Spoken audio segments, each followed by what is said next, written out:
Oi, pessoal, vamos começar hoje com uma história forte, a de Antígona. Lá em Tebas, ela ignora a lei do rei, sabe? Para enterrar o irmão. Ela sentia que obedecia a uma lei maior, não escrita, um dever sagrado. E isso já joga a gente numa questão fundamental. O que é o direito, afinal? É só o que está lá no código feito pelo Estado? Ou tem algo mais profundo, uma justiça por trás? É essa tensão que a gente vai explorar hoje. Sim, essa história é um exemplo clássico, né? Mostra bem o choque entre o que a gente chama de direito positivo e direito natural.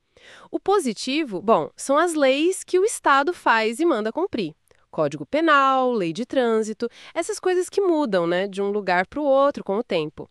Já o direito natural é aquela ideia de que existe uma justiça, tipo, ideal, universal, talvez até mais antiga que nós mesmos, baseada na razão ou na natureza das coisas. Certo. Então vamos abrir isso um pouco. Direito positivo é a lei posta, né? Escrita oficial. Pelo Estado.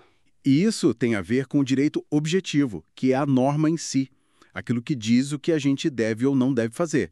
Tipo, sei lá, não pode fumar aqui. É a regra clara para todo mundo. Exato. E do outro lado, o direito natural. Ele vem lá da filosofia grega antiga, foi evoluindo com pensadores importantes.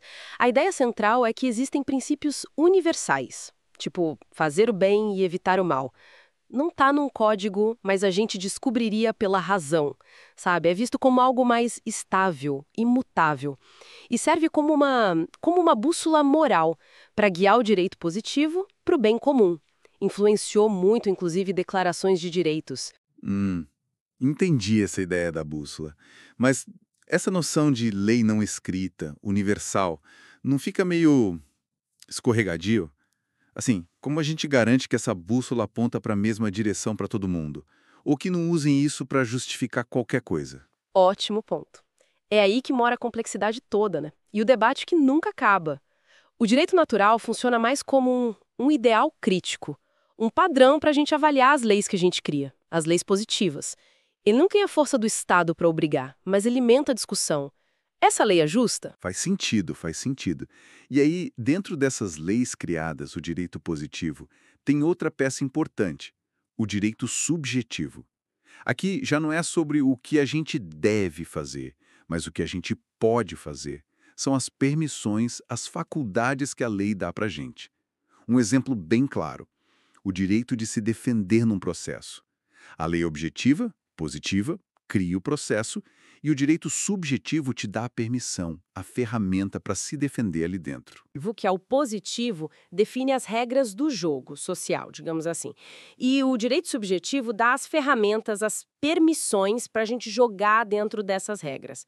E o ponto fascinante é que as constituições modernas, elas tentam pegar ideais do direito natural e colocar no direito positivo. É o que chamamos de direitos fundamentais, vida, liberdade, igualdade. Eles são vistos como inerentes à pessoa.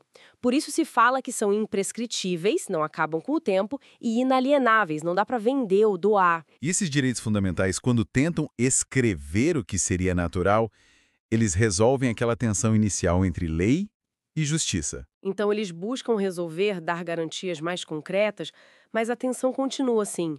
Pega a questão da irrenunciabilidade. A ideia de que não podemos abrir mão desses direitos. Parece simples, né? Mas fica super complexo em debates como, por exemplo, a eutanásia. Ali, o direito fundamental à vida pode bater de frente com a liberdade individual, com a autonomia da pessoa sobre o próprio corpo, sobre o próprio sofrimento. Mostra como esses ideais, mesmo escritos na lei, continuam gerando debate. Entendi.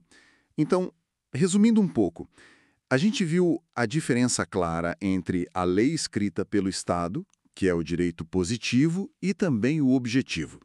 E essa noção de uma justiça mais fundamental, o direito natural.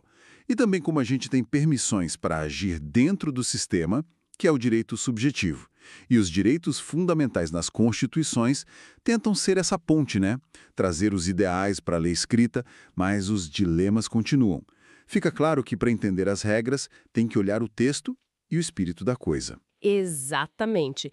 E isso nos traz de volta para Antígona. para a questão inicial. Quando a lei escrita, o direito positivo, entra em conflito direto com um senso muito forte de justiça, com o que a gente percebe como um direito natural fundamental, qual é a legitimidade real dessa lei? Como é que as sociedades de hoje lidam com essa tensão, que é constante, entre a norma que está valendo e o ideal de justiça? Uma pergunta que, pelo visto, continua bem atual e desafiadora. Fica aí a reflexão para todo mundo.